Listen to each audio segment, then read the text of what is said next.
اعظم رضی اللہ تعالیٰ عنہ کی شان کیا ہے؟ آپ کی عظمت کے پہلو بیان کرتے ہوئے آپ کے دور میں مصر فتح ہوا. حضرت عمر بن عاص رضی اللہ تعالیٰ عنہ مصر کے گورنر بنائے گئے. سیدنا فاروق اعظم کی خلافت کا نظام مصر میں لایا گیا. اہل مصر دریائے نیل ان کو میسر تھا، تو وہ ہر سال دریائے نیل جب خشک ہونے لگتا،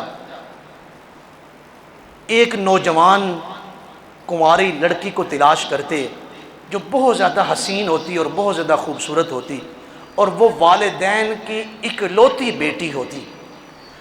وہ والدین کو پیسے دے کے، قیمت دے کے انہیں راضی کر دیا جاتا، اور پھر اس نوجوان بچی کو ہار اور سنگھار کر کے اسے دریائے نیل کے سپرد کیا جاتا، زندہ اسے دریائے نیل میں ڈالا جاتا. اہل مصر کا یہ ایمان تھا، ان کا ایک عقیدہ بن چکا تھا کہ اب پورا سال جو ہے وہ پانی خشک نہیں ہوگا دریائے نیل کا. وہ لوگ حضرت عمر بن عاص کے پاس آئے کہ دریائے نیل خشک ہو رہا ہے، اور ہمارے ہاں کئی سالوں سے یہ روایت قائم ہے، ہم آپ سے اجازت لینا چاہتے ہیں، آپ اجازت دیں تو ہم اس لڑکی کو ڈھونڈیں، پھر اس دریا کے سپرد کر دیں. تو حضرت عمر بن عاص نے فرمایا خبردار، اب کسی اور کی یہاں پہ حکومت نہیں کہ یہاں کسی معصوم اور کسی مظلوم بچی کو صرف دریا کے چلنے کی خاطر اسے دریا کی نظر کر دیا جائے. اب فاروق اعظم کی حکومت ہے، یہاں پہ کسی کے ساتھ کوئی ظلم نہیں ہوگا. اگرچہ اس بچی کے والدین راضی ہو جاتے تھے پیسے لے کے، لیکن جو بچی اس دریا کی نظر ہو رہی ہے، کیا اس کے دل میں، سینے میں دل نہیں ہوتا ہوگا؟ کیا اسے زندگی پیاری نہیں؟ کیا اس کے احساسات نہیں تھے؟ کیا اس کے جذبات نہیں تھے؟ وہ کسی نے کہا تھا اگرچہ دل زمین پر ٹوٹے ہیں لیکن آہ عرش تک جائے گی. کتنی بیٹیوں کی آہیں عرش تک پہنچی تھیں جنہیں دریائے نیل میں ڈالا گیا. حضرت عمر بن عاص نے فرمایا خبردار، کسی نے اگر یہ حرکت کی تو پھر وہ خود ذمہ دار ہوگا اور ریاست فاروق اعظم اس سے حساب لے گی. سیدنا عمر بن عاص نے حضرت عمر فاروق کو خط لکھا کہ اہل مصر کی یہ ترتیب تھی، میں نے ان کو منع کر دیا کہ یہ نہیں ہو سکتا، آپ اس کے بارے میں کوئی حکم جو ہے وہ ارشاد فرمائیں، مجھے اس خط کا جواب بھیجیں. 1 مہینہ ہو گیا دریائے نیل خشک پڑا ہے، پانی نہیں اس میں آ رہا. چونکہ سیدنا فاروق اعظم کی حکومت کا ایک رعب تھا، اب لوگوں نے سوچا کہ ہم مصر کو چھوڑ کے کسی اور علاقے میں چلے جائیں، یہاں سے ہجرت کر جائیں، چونکہ 1 مہینہ ہو گیا ہے دریا خشک پڑا ہوا ہے، ہماری فصلیں، ہمارے جانور کہیں قحط کا شکار نہ ہو جائیں. انہی دنوں میں سیدنا فاروق اعظم کے 2 خط گورنر مصر حضرت عمر بن عاص کے نام آئے. ایک خط حضرت عمر بن عاص کے نام تھا کہ تم نے یہ جو ان کو روکا ہے اس ظلم سے، یہ تم نے اچھا فیصلہ کیا ہے، اور یہ جو دوسرا خط تمہارے ہاتھ میں آ رہا ہے، آپ نے اس خط کو دریائے نیل میں ڈال دینا ہے. اس خط کے اوپر کیا لکھا ہوا تھا کہ سیدنا فاروق اعظم کی طرف سے تمہیں یہ حکم دیا جاتا ہے، اگر تم اللہ کے حکم سے چل سکتے ہو تو چلتے رہو، اگر نہیں چل سکتے تو ہمیں تمہاری ضرورت نہیں. صحابی کہتے ہیں میں مغرب ہونے سے پہلے خط کو دریائے نیل کے اندر میں نے ڈالا جو خشک ہو چکا تھا. جب لوگ صبح اٹھ کے دریائے نیل پہ آئے ہیں تو دریا کا جو پانی ہے وہ 16 ہاتھ کی بلندی کے ساتھ دریا میں چل رہا تھا. 1500 سال ہو رہے ہیں اس دن سے پھر دریائے نیل نے خشکی کا منہ نہیں دیکھا، وہ سیدنا فاروق اعظم کے خط کے حکم سے چل رہا ہے. کتنی بڑی ہستی ہوں گی کہ دریا جن کا حکم مان رہا ہے، دریا جن کے خط پر چل رہا ہے، وہ فاروق اعظم کتنی بڑی ہستی ہوں گے. اور صرف دریائے نیل نہیں جو آپ کا حکم مان رہا ہے، حضرت سعد بن ابی وقاص رضی اللہ تعالیٰ عنہ عظیم صحابی رسول ہیں، چائنا میں آپ کا مزار پر انوار ہے، چائنا میں عظیم صحابی رسول ہیں. حضرت سیدنا فاروق اعظم کے زمانے میں آپ لشکر لے کے ایک علاقے کو فتح کرنے کے لیے جا رہے ہیں، راستے میں دریائے دجلہ تھا. جب آپ دریائے دجلہ پر پہنچے ہیں، وہاں پر جو دشمن فوج تھی جو دریا سے گزرنے کے لیے پل کا راستہ تھا، انہوں نے اس پل کو توڑ دیا تھا کہ یہ فاروق اعظم کا لشکر ہمارے تک نہ پہنچنے پائے. حضرت سعد بن ابی وقاص جب دریا کے کنارے پر ہیں، دریائے دجلہ کے کنارے پر، سامنے دشمن کی فوجیں ہیں، اب دریا کو عبور کرنے، اس کی لہریں جو ہیں وہ پھپھری ہوئی ہیں، سیدنا حضرت سعد بن ابی وقاص نے دعا کی، یا اللہ ہم تیرے دین کی سر بلندی کے لیے آئے ہیں، اس دریا کو ہمارے تابع کر دے، ہمارے مطیع کر دے۔ پھر آپ نے صحابہ سے فرمایا لشکر سے اپنے گھوڑوں کو دریائے دجلہ میں ڈالیں۔ سب سے پہلے حضرت سعد بن ابی وقاص نے اپنا گھوڑا دریائے دجلہ میں ڈالا ہے۔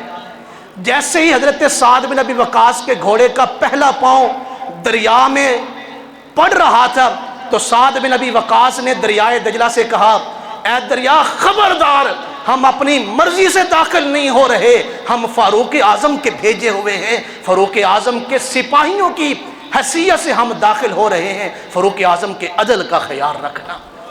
یہ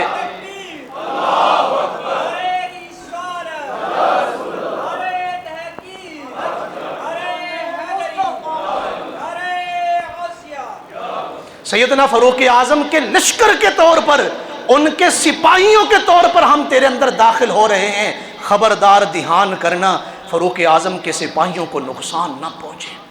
کہتے ہیں جیسے میں نے گھوڑا ڈالا، حضرت سلمان فارسی کتنے جلیل القدر صحابی ہیں، وہ کہتے ہیں میں اس لشکر میں شامل تھا۔ حضرت سلمان فارسی کہتے ہیں ہم دریائے دجلہ میں ایسے چل رہے تھے جیسے ہم خشکی پر چل رہے ہیں۔ دشمن کی فوجیں حیران ہیں کہ یہ کون لوگ ہیں کہ دریائے دجلہ کی پھرتی ہوئی لہریں بھی انہیں کوئی نقصان نہیں پہنچا رہی اور یہ دریا کو عبور کر رہے ہیں۔ وہ دشمن کی فوج بھاگ گئی اور حضرت سعد بن ابی وقاص کے لشکر کو فتح عطا کی گئی۔ دریا دجلہ ہو یا دریائے نیل ہو، یہ سیدنا فاروق اعظم کا حکم مان رہا ہے۔ مدینہ منورہ کے قبیلے میں آگ لگی تو وہ آگ پھیل رہی تھی، اس قبیلے کا ایک آدمی دوڑتا ہوا سیدنا فاروق اعظم کی بارگاہ میں آیا، امیر المومنین اندیشہ ہے کہ کچھ ہی وقت میں ہمارے پورے قبیلے کو آگ جلا دے، آپ ہماری مدد کریں۔ تو اس دور میں فائر بریگیڈ وغیرہ تو نہیں تھے، سیدنا فاروق اعظم نے کوئی لشکر بھی نہیں بھیجا، آپ کے جسم اطہر پر، اپنے کندھوں پر جو آپ نے چادر ڈالی ہوئی تھی وہ چادر اس آدمی کو دی، فرمایا اس چادر کو اس آگ کے سامنے کرنا اور اسے کہنا یہ عدل کرنے والے فاروق اعظم کی چادر ہے۔ کہتے ہیں جیسے ہی اس نے سیدنا فاروق اعظم کی چادر کی، آگ جو ہے وہ پیچھے ہٹنا اور بجھنا شروع ہو گئی۔ 1500 سال کے بعد دوبارہ پھر مدینہ منورہ میں کبھی آگ نہیں دیکھی گئی۔ زمین پر جو ہے وہ زلزلہ آتا ہے، مدینہ منورہ کی زمین پر آپ اپنا درہ فضا میں لہراتے ہیں، کیا عمر نے تمہارے اوپر انصاف نہیں کیا، تمہارے اوپر عدل نہیں کیا؟ اس کے بعد آج تک زلزلہ نہیں آیا۔ زمین ہو، مٹی ہو، دریا ہو یا ہوا ہو، سب سیدنا فاروق اعظم کا حکم مان رہے ہیں۔ آپ اندازہ کر سکتے ہیں کہ فاروق اعظم کتنی شانوں والے ہیں۔ حضرت سیدنا فاروق اعظم نے بیت المقدس کو فتح کیا۔ جب آپ بیت المقدس کو، فلسطین کو آزاد کرنے کے لیے آئے، اس وقت 51-52 کے قریب یا 57 کے قریب، 56 کے قریب اسلامی ممالک ہیں، لاکھوں اور کروڑوں کی، اربوں کی تعداد میں مسلمانوں کی تعداد ہے، اور لاکھوں کی تعداد میں مسلمان ملکوں کے پاس آرمی ہے اور اسلحہ ہے، لیکن ایک فلسطین کو آزاد کروانا تو دور کی بات ہے، وہاں ہم ظلم نہیں روک سکے۔ یہ کون ہیں جو بغیر جنگ کے فلسطین کو آزاد کرا رہے ہیں؟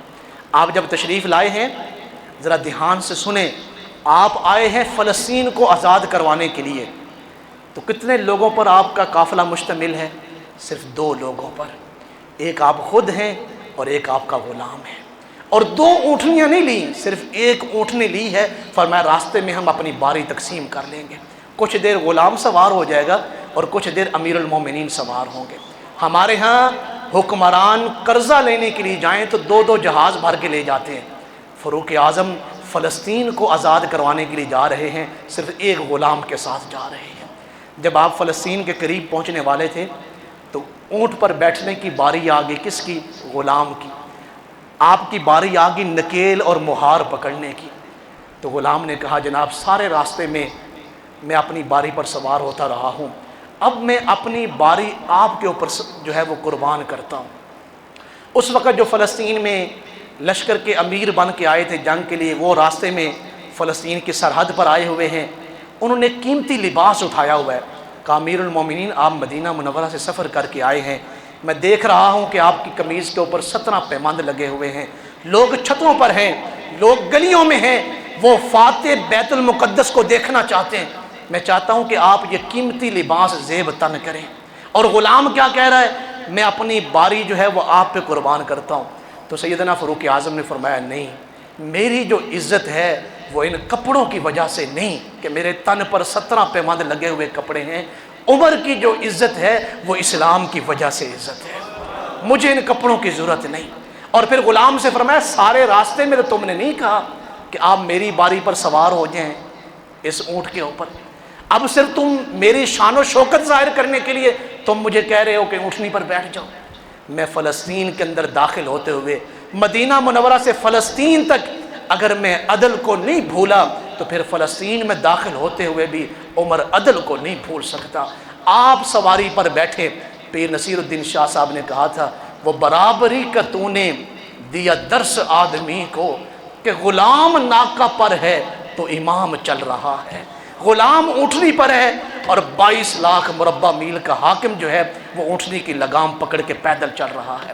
جیسے ہی بیت المقدس میں فلسطین میں آپ داخل ہوئے، جو گلیوں میں یہودی کھڑے تھے یا دیگر مذاہب کے لوگ کھڑے تھے، چھتوں کے اوپر چڑھے ہوئے تھے، وہ پوچھنے لگے زور سے مسلمانوں تمہارے امیر کون ہیں؟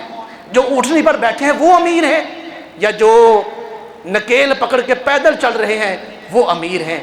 تو صحابہ نے عرض کی جو اونٹنی پر بیٹھے ہیں وہ فاروق اعظم کے غلام ہیں، اور جو اونٹنی پکڑ کے چل رہے ہیں یہ 22 لاکھ مربع میل کے حاکم چل رہے ہیں۔